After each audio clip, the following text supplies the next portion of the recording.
Assalamualaikum dan selamat kembali ke Domir TV. Sewaktu zaman pemerintahan Sultan Salim ketiga, iaitu dari 1204 hingga 1222 Hijrah, banyak ujian yang menimpa umat Islam sekitar kawasan Jazirah Arabiyah. Antara yang terbesar ialah munculnya gerakan Wahabiyah yang bermula di kawasan Al-Hijaz, di mana mereka menawan Al-Haramain dan menghalang umat Islam yang datang dari Asyam dan Mesir daripada menunaikan haji. Marilah kita di sini berbicara secara ringkas tentang catatan sejarah ini kerana ianya telah disebutkan secara terperinci dalam kitab sejarah dan juga risalah-risalah yang berasingan. Pertempuran bermula antara Wahabi dan putera Mekah, Maulana Sharif Ghalib ibn Abu Said, yang telah dilantik oleh Sultan Uthmaniyah sebagai wakil ke atas kawasan Al-Hijaz. Ia berlaku pada tahun 1205 Hijrah, sewaktu pemerintahan Sultan Salim ketiga. Sebelum tercetusnya pertempuran, Wahabi mula membina kuasa dan mendapatkan pengikut di kawasan mereka. Apabila wilayah mereka berkembang, bahaya mereka bertambah dan mereka membunuh ramai orang Islam, merampas wang dan harta benda mereka dan menangkap wanita mereka. Pengasas doktrin mereka ialah Muhammad ibn Abdul Wahhab yang berasal dari Arab Timur dari suku Bani Tamim.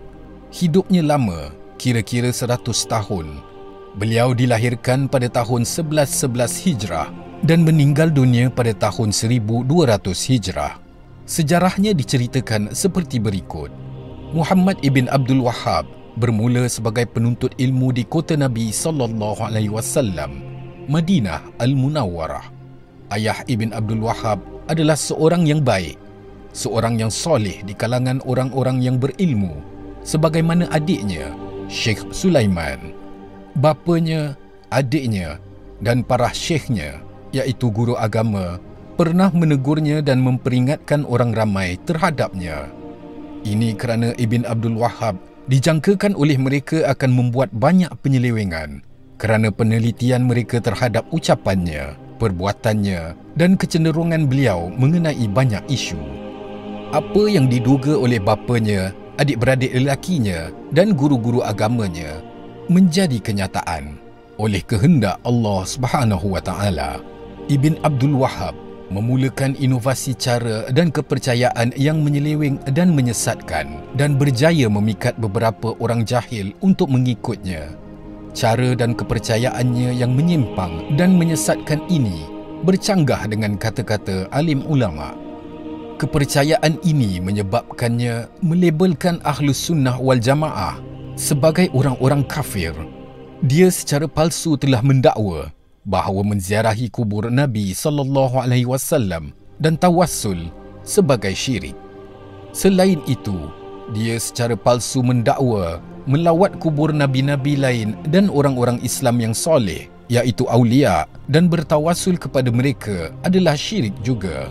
Dia menambahkannya dengan berkata, untuk menyeru kepada Nabi SAW apabila bertawassul kepada Nabi adalah syirik. Dalam usaha untuk memberikan kredibiliti kepada inovasinya itu, Ibn Abdul Wahhab memperindah kata-katanya dengan petikan yang terpilih daripada sumber Islam, iaitu petikan yang dijadikan dalil untuk banyak isu. Dia membawa kenyataan palsu dan cuba memperbaikinya untuk orang awam sehingga mereka mengikutinya. Dia menulis risalah untuk mereka sehingga mereka percaya bahawa kebanyakan ahli tauhid adalah kafir.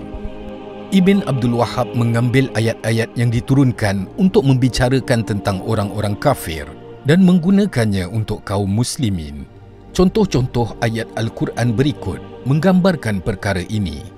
Allah Subhanahu wa taala telah berfirman dalam surah Al-Ahqaf ayat 5, siapakah yang lebih sesat daripada orang yang berdoa kepada selain Allah, yang selain Allah yang dimohon tidak akan menjawab doanya. Dan Allah Subhanahu wa taala berfirman juga dalam surah Yunus ayat 106, janganlah kamu berdoa kepada selain Allah, kerana yang lain daripada Allah yang kamu berdoa tidak akan memberi manfaat kepadamu dan tidak akan membahayakanmu. Muhammad ibn Abdul Wahhab menyalah tafsir ayat-ayat yang disebutkan sebelumnya dan berkata, orang Islam yang meminta pertolongan daripada Nabi SAW, nabi-nabi lain atau orang-orang soleh, atau yang menyeru atau meminta syafaat kepada salah seorang dari mereka adalah seperti orang-orang kafir yang disebutkan dalam Al-Quran. Menurut dakwaan palsu Ibn Abdul Wahhab, orang Islam yang melakukan perkara-perkara ini adalah ahli syirik. Ibn Abdul Wahhab membuat kesimpulan palsu daripada ayat-ayat ini, bahawa bertawassul adalah serupa dengan orang-orang kafir yang dimaksudkan di dalam Al-Quran. Dalam tulisan mereka untuk menyangkal kata-kata Ibn Abdul Wahhab, para ulama mengatakan kesimpulannya adalah palsu. Orang-orang mukmin tidak menganggap para nabi atau aulia sebagai Tuhan, dan mereka tidak menganggap perkara ini sebagai sekutu bagi Allah Subhanahu wa taala. Sebaliknya, mereka benar-benar percaya bahawa para nabi dan aulia adalah hamba yang baik dan ciptaan Allah, dan mereka tidak layak disembah. Orang-orang kafir yang dimaksudkan dalam ayat-ayat ini percaya bahawa berhala mereka layak untuk dijadikan Tuhan.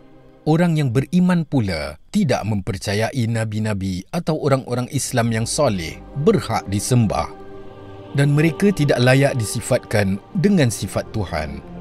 Mereka percaya orang-orang ini adalah hamba Allah yang baik, kekasihnya orang-orang yang dipilihnya, dan dengan berkat mereka, Allah melimpahkan rahmatnya kepada makhluknya. Oleh itu, apabila hamba-hamba Allah memohon keberkatan para nabi dan para solehin, mereka mencari rahmat ini sebagai rahmat daripada Allah Subhanahu wa taala. Terdapat banyak dalil dan contoh daripada Al-Quran dan As-Sunnah tentang akidah asas orang Islam ini. Umat Islam percaya Allah Subhanahu wa taala adalah pencipta yang memberi manfaat dan mendatangkan mudarat, dan satu-satunya yang berhak disembah. Para nabi dan orang-orang soleh tidak mempunyai kuasa untuk memberi manfaat atau mendatangkan mudarat kepada orang lain. Tetapi Allah jualah yang memberi rahmat ke atas hamba dengan berkat orang Islam yang soleh. Bagaimana Ibn Abdul Wahhab dan orang-orang yang mengikutinya boleh menyamakan orang Islam yang beriman dengan orang-orang kafir, sekaligus mengkafirkan orang Islam?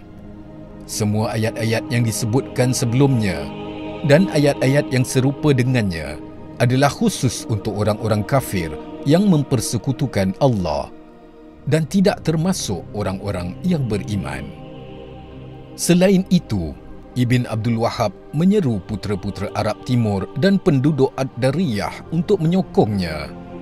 Mereka menjalankan doktrinnya dan menjadikan usaha ini sebagai cara untuk mengukuhkan dan meluaskan kerajaan mereka. Mereka bekerja sama untuk menindas orang Badui di padang pasir sehingga mereka dikalahkan. Lalu orang-orang Badui itu mengikuti mereka dan menjadi tentera untuk mereka tanpa bayaran. Setelah itu, orang ramai mula menyatakan bahawa sesiapa yang tidak percaya kepada ajaran Ibn Abdul Wahhab adalah seorang yang mengkufuri agama, dan secara Islam halal menumpahkan darahnya dan merompak wangnya. Ideologi Ibn Abdul Wahhab ini bermula pada 1143 Hijrah dan tersebar luas selepas 1150 Hijrah. Selepas itu, para ulama, bahkan adiknya Syekh Sulaiman dan pengikutnya mengarang banyak risalah untuk menyangkal Ibn Abdul Wahhab. Tetapi Muhammad ibn Saud, putera Ad-Dariyah di Timur Arab, menjadi penyokongnya dan berusaha untuk menyebarkan ideologi ini. Ibn Saud berasal dari Bani Hanifah. Apabila Muhammad ibn Saud meninggal dunia, anak lelaki beliau, Abdul Aziz ibn Muhammad ibn Saud, menyambung legasi menyebarkan fahaman Wahabi ini. Perjanjian ini telah dimeterai dalam Perjanjian Diriyah pada tahun 1744. Selepas kekalahannya sewaktu Perang Wahabi pada tahun 1811 hingga 1818, keluarga As-Saud telah lari ke Emirat Kuwait di bawah perlindungan British pada waktu itu. Pada tahun 1902, Abdul Aziz ibn Saud menawan semula Riyadh bekas ibu kota dinasti Al Saud. Dia kemudiannya telah menundukkan seluruh kawasan Najd, Al-Hassa, Jabal Shamar, Asir dan Hijaz, iaitu lokasi kota suci umat Islam Mekah dan Madinah. Kerajaan yang terhasil dinamakan Kerajaan Najd dan Hijaz dari tahun 1927 sehingga ia disatukan lagi dengan Al-Hassa ke dalam Kerajaan Arab Saudi pada tahun 1932. Penaklukan semula wilayah Arab oleh Abdul Aziz Ibn Saud ini didakwa telah menyebabkan kira-kira 400,000 hingga 800,000 orang terkorban. Menjelang 1932, Abdul Aziz telah menghancurkan saingan utamanya iaitu keluarga Al-Rashid yang disokong kerajaan Uthmaniyah. Manakala Abdul Aziz Ibn Saud pula telah bersekutu dengan pihak British. Pada 23 September 1932, Abdul Aziz Ibn Saud mengisytiharkan penyatuan wilayah kekuasaannya ke dalam kerajaan Arab Saudi. Anak lelaki sulungnya, Saud, ditabalkan sebagai putera mahkota pada tahun 1933. Sejak Raja Salman menjadi raja pada tahun 2015 dan terutamanya sejak anak kesayangannya, Muhammad bin Salman, menjadi putera mahkota pada 2017, tema asas perubahan politik di Arab Saudi ialah bersifat nasionalisme, tidak lagi berpaksikan Islam. MBS sudah pun mengendalikan negara setiap hari, walaupun bapanya terus mempengerusikan mesyuarat mingguan Majlis Menteri-Menteri. Manakala kes pembunuhan wartawan Jamal Khashoggi pada 2018 di Istanbul telah mencemarkan nama kerajaan Arab Saudi. Sejarah Perikatan Saudi Wahabi dan Perjanjian di Riyadh kini dinilai semula. Pada 27 Januari 2022, Raja Salman telah memutuskan bahawa negara Saudi pertama ditubuhkan pada 1727, 18 tahun sebelum Abdul Wahab melarikan diri ke Riyadh. Tahun 1727 mencerminkan apabila Muhammad bin Saud mengambil alih kepimpinan tempatan selepas kematian bapanya, Saud bin Muhammad. Kerajaan Saudi hari ini, walaupun mungkin tidak menulis semula sejarah sepenuhnya, tetapi sudah tentu mengubahnya. Dalam memilih tahun 1727 sebagai tarikh permulaan negara Saudi yang pertama, Raja Salman dan putera-puteranya mengurangkan peranan sejarah ulama Wahabi yang sering digambarkan sebagai rakan gabungan keluarga Saud. Perubahan perspektif sejarah ini melemahkan lagi hubungan keluarga Saud dan fundamentalis Wahabi. Muhammad bin Salman dilihat sebagai watak utama dalam merenggangkan hubungan antara dua sahabat ini. Beliau juga telah menjadi ejen perubahan dengan membawa masuk ideologi yang lebih sekular, mesra barat dan mengasingkan kerajaan Saudi daripada pengaruh ideologi Wahabi.